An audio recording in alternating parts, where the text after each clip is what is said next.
L'invité du grand journal. Radio J. Steve Nadjar. Bonjour Laurent Tello. Bonjour. Et merci d'avoir accepté notre invitation cet après-midi sur Radio J. Vous êtes journaliste au Monde où vous suivez la gauche et plus particulièrement le Parti Socialiste.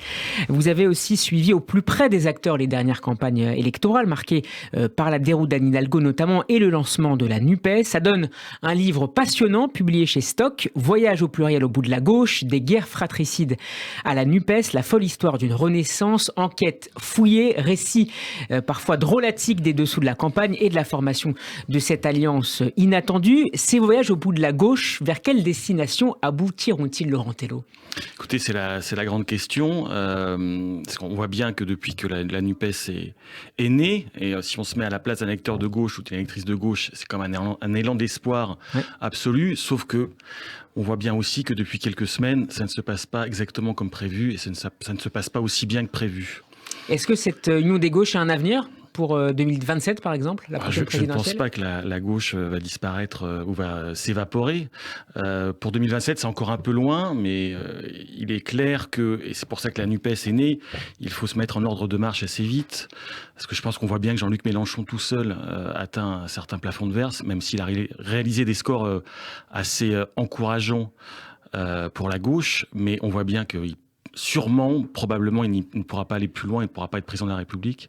Donc que ce soit lui ou quelqu'un d'autre, il faudra des alliances, comme la NUPES a essayé de le faire. Après, est-ce qu'elle va perdurer ? Là, c'est la grande question. Alors, ces guerres fratricides semblent de retour, cette fois, vous le disiez, au sein de la France insoumise, affaire Quatennens, critique de la nouvelle direction du parti par plusieurs cadres. À chaque fois, c'est l'autorité de Jean-Luc Mélenchon qui est contestée, parfois par d'anciens proches, comme Alexis Corbière. L'après-Mélenchon a donc déjà commencé ? Oui, je pense qu'elle a commencé le soir du premier tour, le soir où il s'est fait battre, en fait.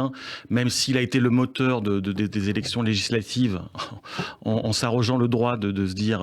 Et même s'il n'était pas du tout déprimé, c'est ce que vous écrivez, à la différence de 2017, par exemple. Ouais, ou 2002 même, parce qu'il a été complètement déprimé par la défaite de Lionel Jospin en 2002. Là, c'était pas le cas. Et donc, il a eu un slogan publicitaire quand même assez étonnant et donc qui a marché, c'est Jean-Luc Mélenchon, Premier ministre. Voilà. Donc les élections législatives se sont bien passées, mais pas aussi bien que prévu. Donc je pense que oui, la succession, en fait, elle est en train de se jouer. Alors, quel est le rôle exact, quel est le poids exact de Jean-Luc Mélenchon dans cette guerre de succession ? C'est encore un peu compliqué pour le décrypter. Moi, je pense personnellement qu'il laisse faire, tout en ne sachant pas lui-même s'il sera encore candidat dans 5 ans. Laurent Tello, c'est avec Anne Hidalgo que vous ouvrez le livre, la maire de Paris persuadée dès 2021 au moins de se présenter, mais aussi de créer un effet blast sur la campagne et l'espace politique à gauche. Pourtant, assez vite, l'espoir se dégonfle, le doute s'immisce sur ses capacités à l'emporter d'abord, puis sur la pertinence du maintien même de sa candidature. Vous relevez le manque d'organisation, de communication calibrée, de soutien du PS aussi.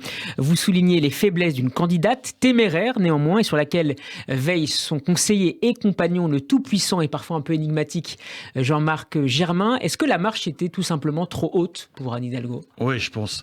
Et je pense, enfin, c'est un fait, mais la déconfiture de sa campagne est en fait arrivée très très vite. Elle se déclare en septembre à Rouen. On pense que, comme vous dites, il y aura un effet blast. Et en fait... La ville natale de naissance de François Hollande. Mais qui ne sera pas invité.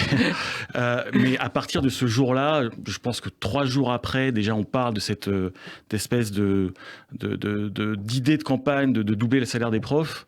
Ça a été le début de la fin. En fait, j'ai fait le compte, et j'en ai même parlé avec ses conseillers les plus proches. Il n'y a jamais eu une bonne nouvelle en 6 mois de campagne. Tous les jours, c'était pire que la veille.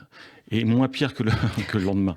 Donc ça a été vraiment très très compliqué parce qu'en fait elle a été inaudible, son programme a été inaudible.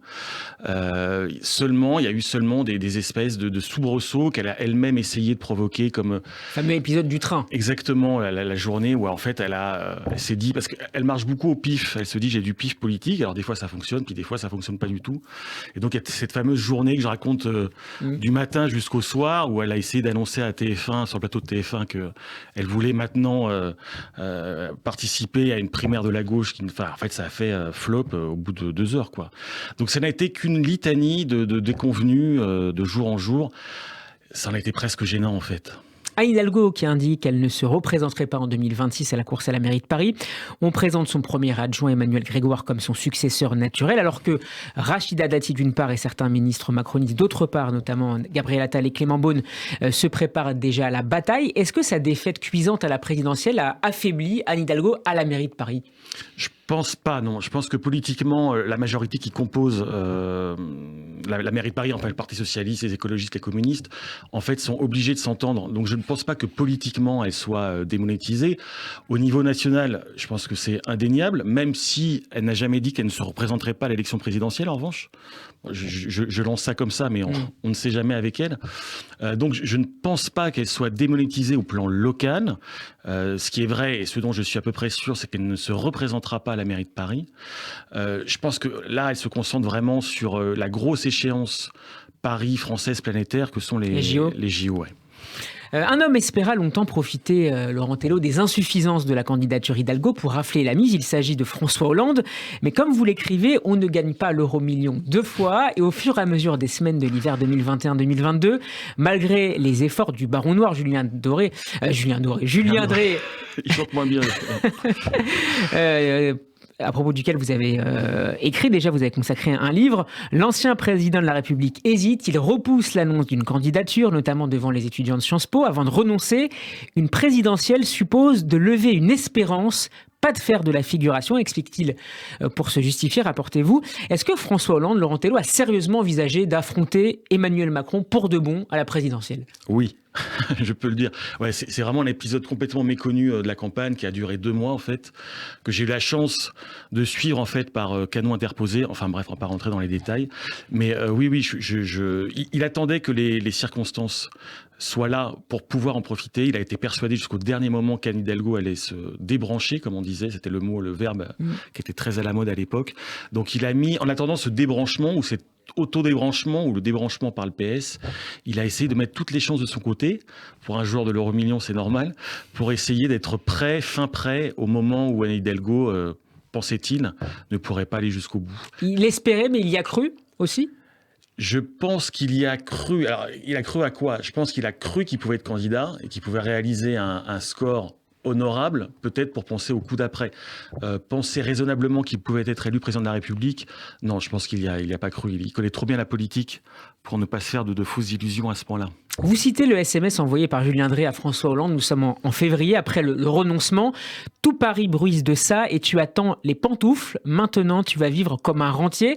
Laurent Tello, est-ce que François Hollande a encore un avenir politique ? Ah là là. Alors écoutez, lui, il y croit en tout cas. Et je pense que tant qu'il le dit lui-même, tant qu'il sera encore en vie, jusqu'à son dernier souffle, il fera de la politique. Et je pense qu'il y pensera, oui. Après, il y aura la limite d'âge qui va s'imposer fatalement. C'est un adepte de Jean-Yann ? Il a des projets ? Non, mais je pense plus sérieusement que même pour 2027, n'est-ce pas ? Oui, c'est ça.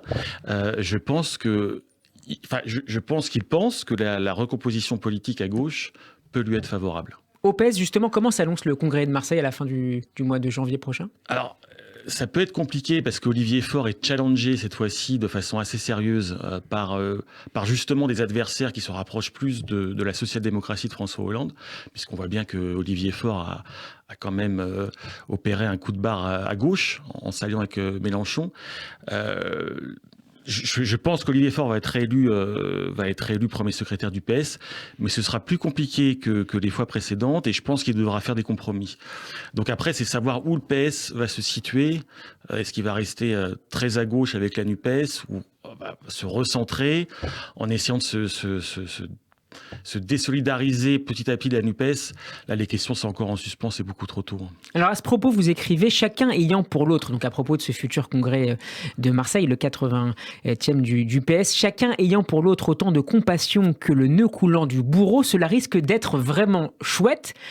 Laurent Tello, l'humour, l'ironie, le second degré, c'est important dans votre écriture, dans votre suivi de l'actualité politique ? Bah oui, parce que je pense que moi j'aime bien faire des récits, donc au-delà des programmes politiques, etc. Je pense que la politique, ça reste de l'humain. Et que si on ne prend pas de recul par rapport à tous ces égos, par rapport à tous ces gens-là, on tombe vite dans quelque chose qui est un peu triste, je pense.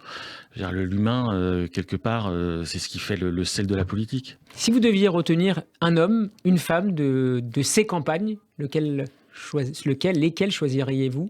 Je pense que c'est quand même Jean-Luc Mélenchon, alors pas pour des raisons militantes, mais comme j'ai travaillé vraiment sur les campagnes à gauche, il y en a eu plusieurs, il y a eu plusieurs candidats, on a oublié Christiane Taubira, etc., qui ont été tous assez catastrophiques. Par contraste, la campagne de Jean-Luc Mélenchon a été vraiment zéro défaut, au risque même de l'ennui, parce qu'en fait, il s'est rien passé de très... tout le monde était aligné, enfin tous ses soutiens étaient alignés, d'ailleurs il a fait un score... quasiment hallucinant. Alors justement, au milieu de ce grand bazar de la gauche, Jean-Luc Mélenchon s'est imposé comme le grand gagnant à gauche de la présidentielle, même s'il n'est pas parvenu à se qualifier pour le second tour. Comment vous expliquez, par exemple, qu'à la différence d'Éric Zemmour, il n'ait pas été impacté par ses positions sur la Russie et sur Vladimir Poutine ? Je pense que ses positions étaient assez datées finalement, si on prend bien les faits, et qu'il a réussi à se démarquer de ce qu'il avait pu dire il y a plusieurs mois. Et notamment sur la guerre en Syrie. Oui, exactement. Après, je le défends pas, mais je pense que la guerre en Ukraine n'a pas pu, contrairement à Zemmour, qui a été très très offensif juste avant et pendant le début du conflit, en fait, Mélenchon a réussi habilement, je pense qu'il a réussi, vu son score, à se démarquer de ses propos précédents. Et on apprend d'ailleurs en vous lisant, toujours Laurent Tello, qu'un proche conseiller de Jean-Luc Mélenchon, Bernard Pignerol, a tenté de convaincre l'ancien chef d'état-major Pierre de Villiers de se présenter à la présidentielle pour terminer de fracturer les droites. Oui, c'est vrai. Alors, avant de se quitter. Oui, après c'est de la tactique aussi de la politique. Et il se fait que Bernard Pignerol, le plus proche conseiller de Mélenchon, connaissait de Villiers, qui se sont rencontrés complètement par hasard dans le métro, et que Pignerol a eu une idée qui a été avalisée par Mélenchon. Et donc Pignerol s'est dit, pour affaiblir Le Pen et Zemmour, c'était avant Zemmour d'ailleurs, il fallait absolument trouver un deuxième larron à l'extrême droite pour pouvoir siphonner des voix et pourquoi pas espérer un second tour pour Mélenchon. Si vous aimez la politique, lisez, courez acheter ce livre, Voyage au bout de la gauche, des guerres fratricides à la NUPES, la folle histoire d'une renaissance, est publié aux éditions Stock. Merci beaucoup Laurent Tello d'avoir été avec nous. Je rappelle que vous êtes journaliste au Monde et qu'on peut vous lire dans les colonnes du Monde. Cet entretien est à réécouter en podcast sur radioj.fr et sur notre page YouTube. À très bientôt sur Radio J. Meilleurs vœux.